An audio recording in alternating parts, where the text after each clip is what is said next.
Dimanche 25 janvier, les rugbyman sénois ont certainement sauvé leur place en Fédéral 1 en battant leurs voisins hiérois 48-8.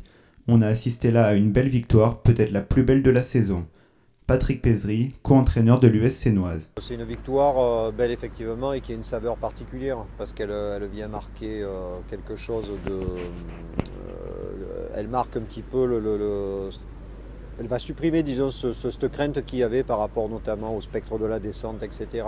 Donc elle rassure tout le monde, elle fait en sorte de valider aussi derrière cette équipe première tout le travail des bénévoles et elle permet à tout le monde quand même de respirer. Elle va libérer, je l'espère, aussi pour la suite. Cette saison a été compliquée pour les Rouges et Bleus. Une première pour Patrick Pézry qui comptabilise de nombreuses années à son actif. La première fois effectivement, mais en même temps on se rend compte que le niveau monte.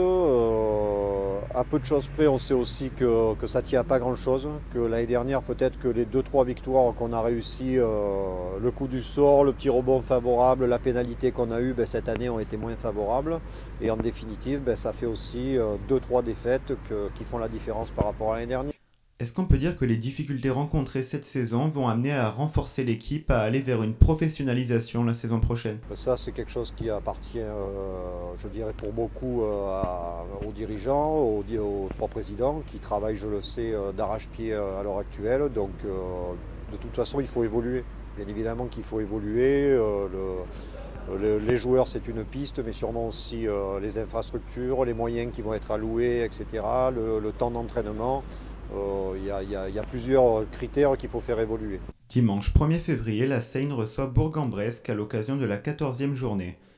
Exceptionnellement, les Espoirs de Toulon affronteront en match d'ouverture leur homologue toulousain.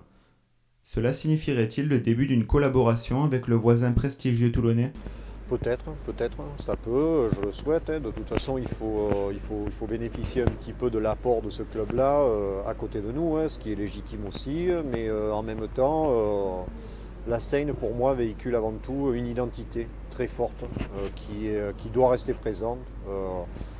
Je sais que j'éprouve un grand plaisir à côtoyer bon nombre d'anciens joueurs de la Seine qui représentent l'identité réelle de ce club. Bon nombre sont encore au sein de ce club et le représentent au quotidien.